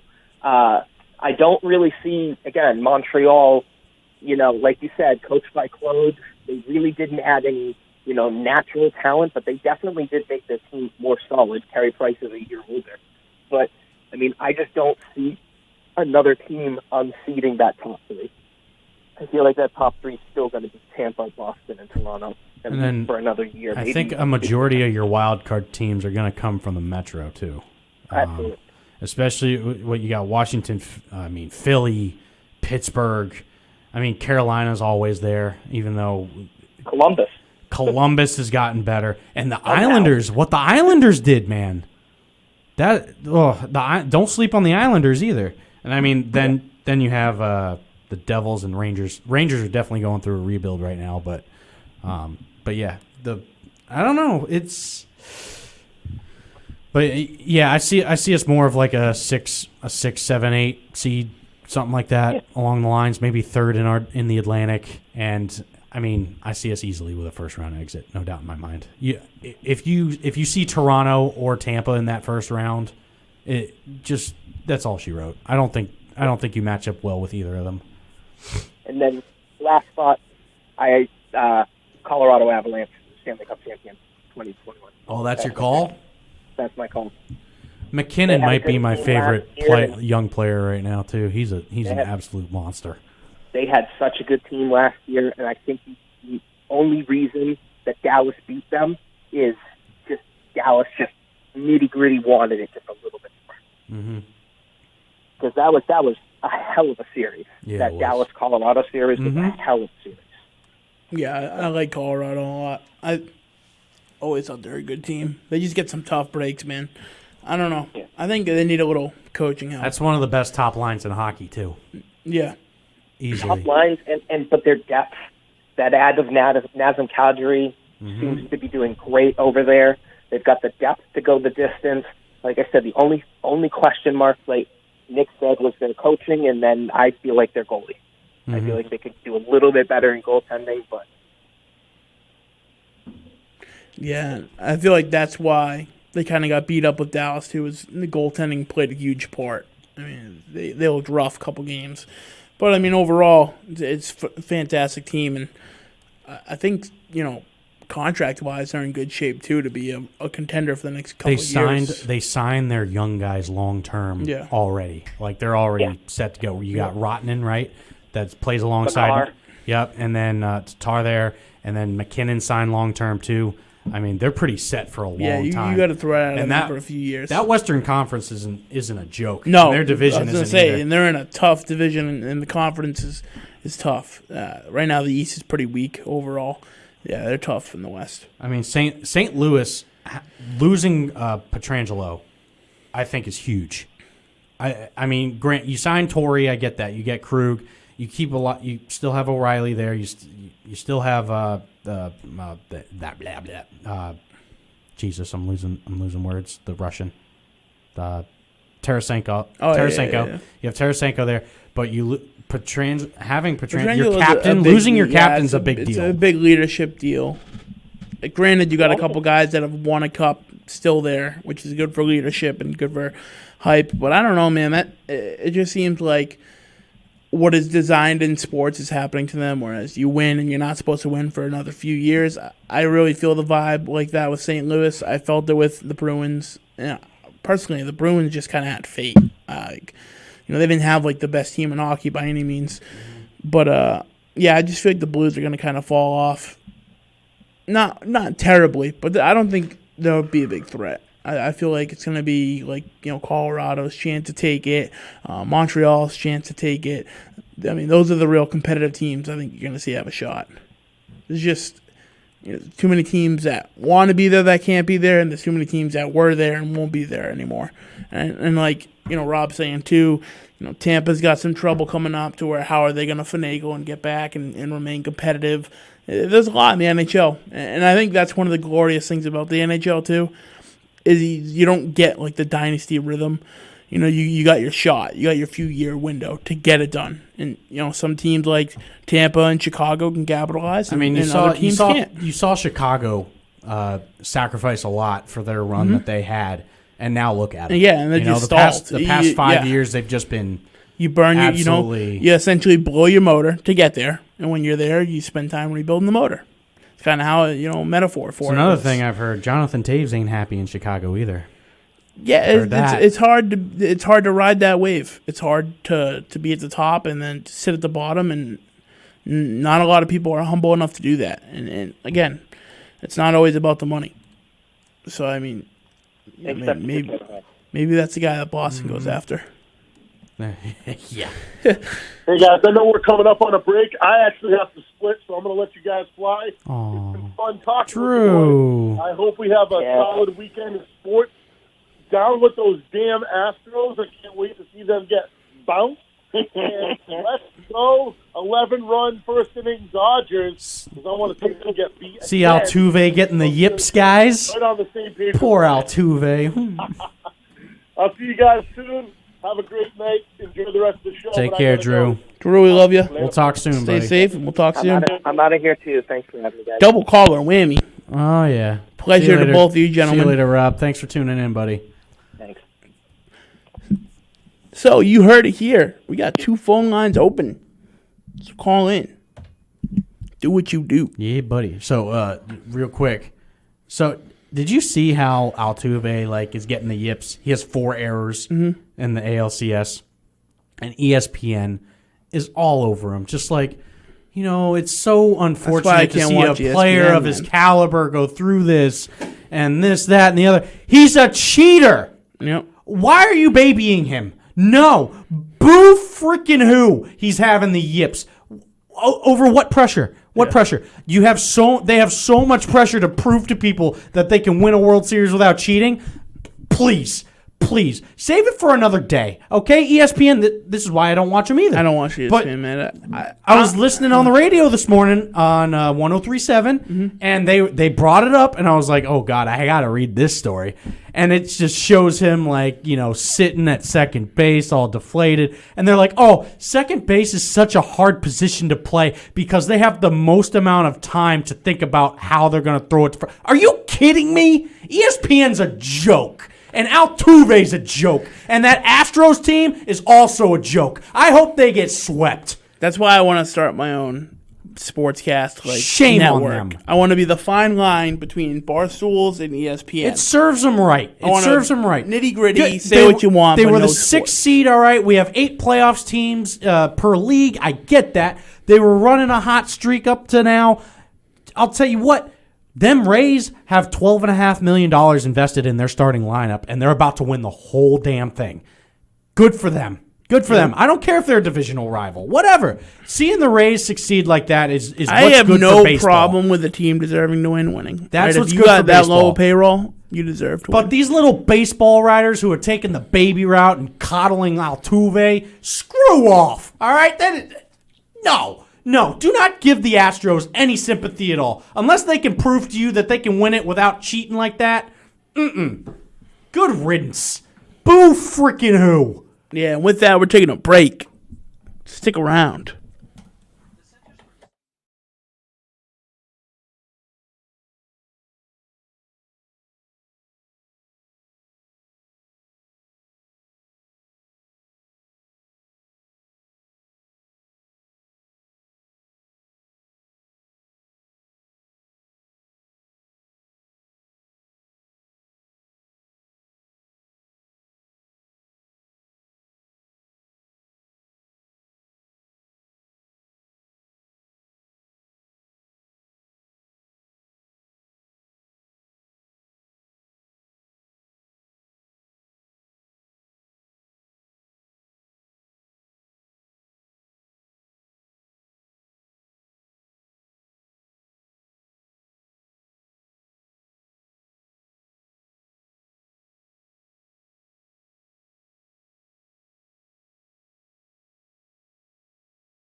Welcome back. We are back in studio. Welcome back. You know what? Forever I'm gonna traumatized. call him right now. Forget it. Call him over I'm there. gonna call him right now. I'll kill you, Mike. I got you. Okay, kill the mic. Kill the mics, please. Don't mind Ryan. You just call him local wing place. Pretty sure I could still hear it over the air. What do they swear? They won't swear. No, I'm just kidding. Ah, it's Boneyard. Just have your finger on the drop button. Hello? This is super professional. Hello? You have a very nice professional voice. Soft. I don't think they know how to answer the phone. Hello, are you there? They dropped it. Oh, they butt picked it up. Did they? Hello? I hear the background. I do too. Can you hear me? Shit, take care. He's talking to somebody. She might have said, like, please hold or something. This is suspenseful. What if they fart on the phone? Stop. Hello? Yeah, I would call back. Hello? You there? They dropped the ball live on air. Hello? Oh, no, I don't hear anything. Okay, let's try again. Take two. Ready. Action. I'm going to guess 9 o'clock. 9 o'clock? Yeah, I'm going to guess. COVID hours. Everyone has COVID hours now. You think so? COVID is a new excuse for everything. You don't want to go to the movies? COVID. You don't want to do this? COVID. True. You don't want to go on a hike? Touche. COVID.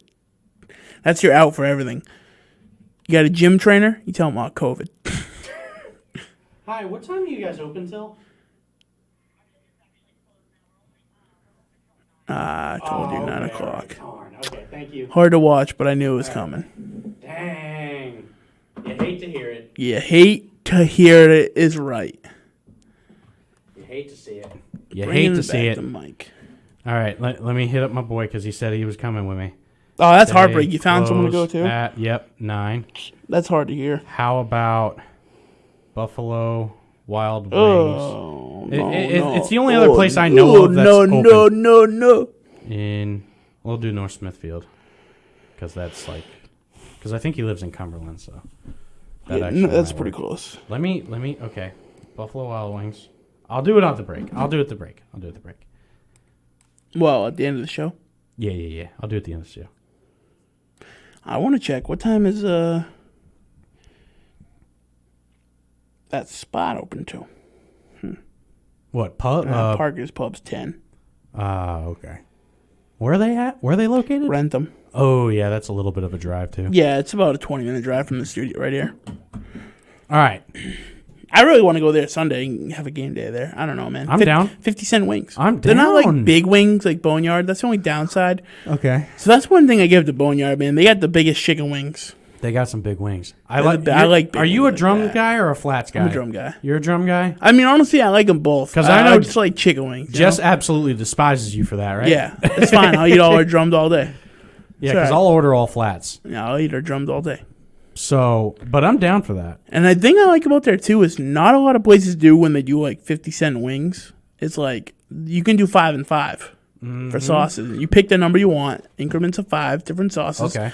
You know, most places are like 10, one sauce only. Right. They don't care. They're like, 5. Yeah, I you did know, 5 and the 5. only gripe that I have against Boneyard, and on Saturday when I went there, phenomenal wings. I got the garlic buffalo sauce this time. Yeah, I like I garlic think that's buffalo. probably my favorite. So you probably love the garlic buffalo I had at Parker's. Okay. It was phenomenal. We'll go. It I'm was down like to hot, go on Sunday. but there was tons of garlic. It was I might so even talk flavorful. if it's all wings and it's 50-cent wings. I might talk Giovanna into coming, even though we're Yeah, they do 50-cent watching wings football. any NFL day.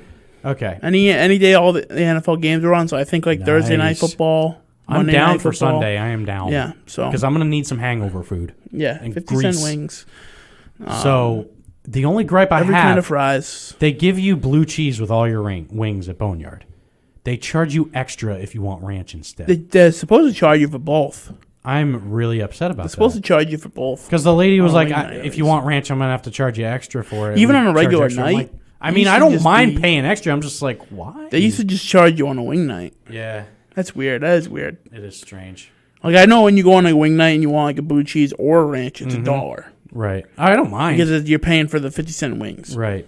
Whatever. I don't even know what Parker's Pub does. I didn't ask for blue cheese. The sauce is like enough that I could eat it as is. I mean, yeah, at Boneyard, like the wings are so good, you don't necessarily need it. I Yeah. just like to have it just for I every once in a while. I do enjoy Boneyard's wings because they're like fat, like they're huge wings. Yeah. Like Parker's Pub's got like the smaller game I wings. downed 16 of those, or 20 of those the other day. Or was it 24? 24. Yeah, I'm 'cause in it's the mood 8, for 16, wings. 24. I didn't eat a ton of wings when I was there last time because I got the crab rangoon, we got the street corn and waffle fries. You got the food for the review. Yeah, we got a Yeah. good spread for the review. Yep. Like she wanted the steak sandwich, and then I was like, oh, let's get some wings and fries and a couple apps, and so we did that. Next time she'll probably get the sandwich, but I want to go there and like house a ton of wings next time All right. because they have a ton of rubs too, and I really want to try the salt and vinegar because I looked at the Phantom Gourmet episode after I went there, and the salt and vinegar looked good, Okay. Nice. and I like salt and vinegar I'm chips, down. so Parker's Pub Sunday, potentially. potentially High potential. high I'm down. potential. I'm down. I'm like very on board. My only thing would be making sure we get a decent spot. 'Cause it seems like the type of What time did you go? we went at like 3:30, but we got sat off to the right, so we weren't in like the bar area. It was nice because we were near like no people or Did noise. they have NFL Red Zone on, maybe? Or I do think they have so. just I think they had games the red zone everywhere? on. I think they had the red zone on, but I'm assuming if the Pats are on, it's going to be the Pats. Pats play at 1, right? Yeah. So if Probably we get there go, like 11 shoot or there at noon. Yeah. Shoot for noon. Even get there at 11:30 to get a table. I'm cool with Chill, that. kill I'm some cool with fries that. while you wait. Kill some booze, too. And booze, yeah. I'm down. Ooh, this is sounding enticing. Yeah. I like the idea. Okay. You definitely want to get there early and hold down like a nice 4 spot. I don't want a high top because high tops, man, when I'm tall, my legs be killing, like circulation. I'm like, ugh. You know what I mean? gotta You're stand sitting, up like, this is sometimes. all the gravity, yeah, it just pulls your legs down. Nice little low top 4-seater, all the TVs, All right. yeah. Okay. Wings all day. Yeah, Yeah, buddy. I'm already feeling it. Now I'm like hungry for buffalo wings. I am too. All right, so we're 5 weeks in to football, right? Yep. Let me see. Bank or tank? No. Studs and duds? No. Yeah. All right, I'm gonna rattle off some teams, and you say if you bank them in as a contender, or they should just tank the rest of the year. Sound good? Mm-hmm. So, Bills are probably banked, right? Yeah, I think banked. Yeah. So, should I throw this name? So they had a dominating victory last week against San Francisco. Pretty close game against Seattle. They crushed Jacksonville. They only lost by 3 to Buffalo, and they lost by 10 to us in week 1. How do you feel about Miami? I feel like a lot of it's good coaching, young guys. I feel like they should tank just to get some better. They got a ton of picks. Why not have another low round pick just to stack that team? You're in no rush. You have young guys. They're having fun. Yeah, you're having fun. You got young guys. You got Tua in the back. Getting coached up, sitting. Get him some. You've got a lot of teams in the mix at the top right now in the AFC. Yeah, they need to get and a I don't couple. think the Dolphins are going to be there. You got Parker. You got Parker, but you're gonna want to get a couple like hefty receivers to help balance that squad. All right. Vegas. Vegas is tough because I feel like if they tank, then John Gruden's probably gonna get the can. I don't know. Well, he's Tough. 2 years. This is his second year, right? Yeah. No. Second or third year. Third year. 10-year contract. So what? They just gonna pay him out the rest of the years? Yeah, I don't know. Having a 10-year contract with the coach is Is stinking crazy. especially when he hasn't coached in what 20 Stinking years. crazy. Yeah. But yeah, I don't know. I feel like if he starts losing gimme games, I know even after the New England loss and a couple of losses he had, people were talking about getting rid of him. I think he really needed the KC win. I feel like the team kind of almost rallied for him too. Mm-hmm. They're just such an average team, and they got a lot of potential to be an average team. You got Derek Carr, you got Jacobs, you just got a lot of guys that you really should be a competitive squad. And I don't see them as a competitive threat. They've got a tough road coming up. You got a tough road. You got a brand new stinking stadium that they paid big bucks for. You want to fill the stadium. You want to be competitive. You want to get a Super Bowl. At least a contention down. You've been a dud for how many years? Like, they really need to get something going. I think they tank. I think they tank, and I think next year they have to 100% bank next year. If they're not a bank next year, you're going to see a big shake up there. There's not enough consistency with that team. Now, they have divisional games coming up. I get it, but I don't see them. I see the Chargers beating them one for one. Chargers are a very underrated team. And a lot of people I see count the Chargers beating them. out. They won't struggle with the Broncos. They got Cleveland coming up. I see the Chiefs as the only team coming out of that division to make the playoffs. So, tank for the Raiders. Sorry, Tim. I know Tim wouldn't like that take because Tim's big on Vegas.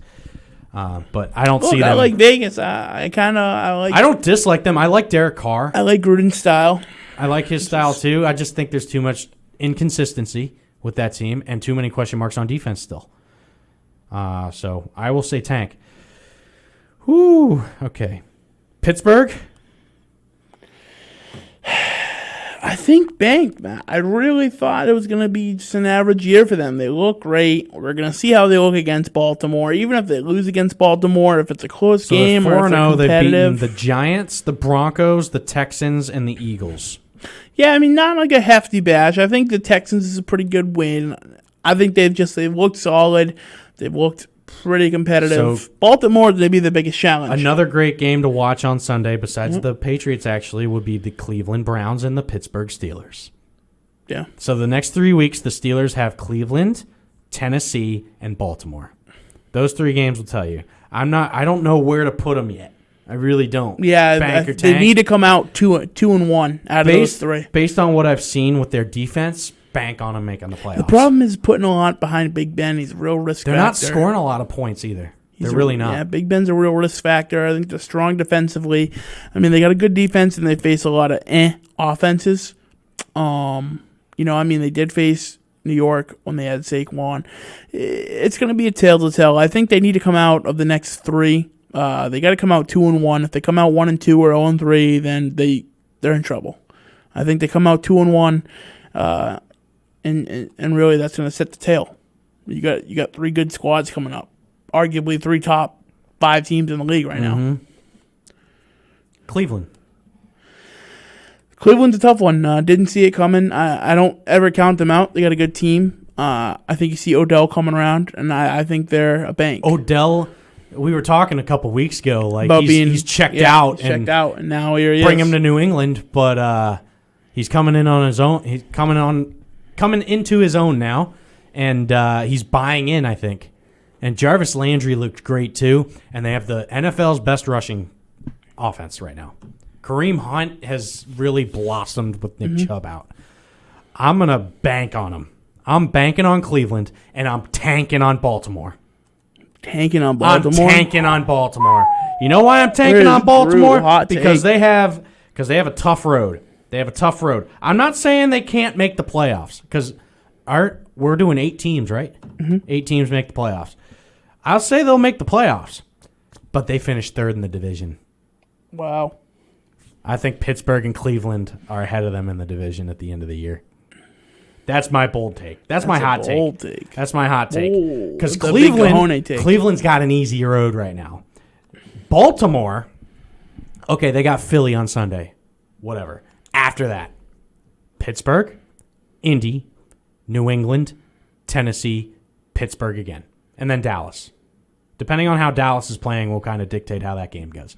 I think you're going to see. Got a I think you're really going to see Dallas peak hard. They've got 1, 2, 3, 4, a 5-week stretch where I could see them going 2-3, 1-4. Man, I really do. Don't count Dallas out too, man. I think Dallas is really going to come around on an Andy Dalton. I'm telling you, he fits that scheme well. And then, I mean, if you consider Dallas a formidable opponent, that's a 6-week tough stretch. And then after Dallas, you got Cleveland again. So, I don't know. The last 3 games are cupcakes for them. They have Jacksonville, the Giants, and the Bengals. But after they play Philly on Sunday, those next 6 or 7 games for them is why I'm saying they're going to tank. I could see them tanking. dropping 3 losses in the 6. I'm not saying they'll miss the playoffs. I'm just saying they will get a wild card and not be a very high seed, because I think Cleveland and Pittsburgh can be ahead of them in that division. All right, who's next? Tennessee. I think we're pretty sold on them. Yeah. Indy. Indy's a tough one. I think last week was a very bad loss they shouldn't have taken. And I don't know where to go with them. I'd like to see them bank. I like Phillip Rivers, so I want to see them bank. I just don't know. They're strike 3-1. Yeah, they're 3-1. They kind of strike me as like a 8-8, 9-7 club. I don't know their schedule ahead. If they have an easy schedule, then maybe 3-2. Sorry, 3-2. They lost to Jacksonville in week 1. Yeah. 2, 3. I don't know. It really depends on their schedule. I could see them. Cincy, Detroit, and then Baltimore, Tennessee, Green Bay. Ooh. They're going to lose probably Baltimore, Tennessee, and Green Bay. They got Baltimore, Tennessee, Green Bay, Tennessee again. Yeah, that's tough. Yeah, I mean, they're going to probably finish 9-7. Okay. If I had to guess. 9-7. I like that take. 8-8. I'll tank them just because they have Phillip Rivers. I mean, there's not much else to say. Phillip Rivers is, I wish I could have saw this journeyman, this Indy team under Andrew Luck, but I couldn't. Yeah. And I won't talk about Jacksonville or Houston because they're done. Should I even bring up anybody from the NFC East? I don't think so. Philly or Dallas? No. Dallas? Buying into Dallas? I'm not buying in, but I think Andy Dalton's a better fit.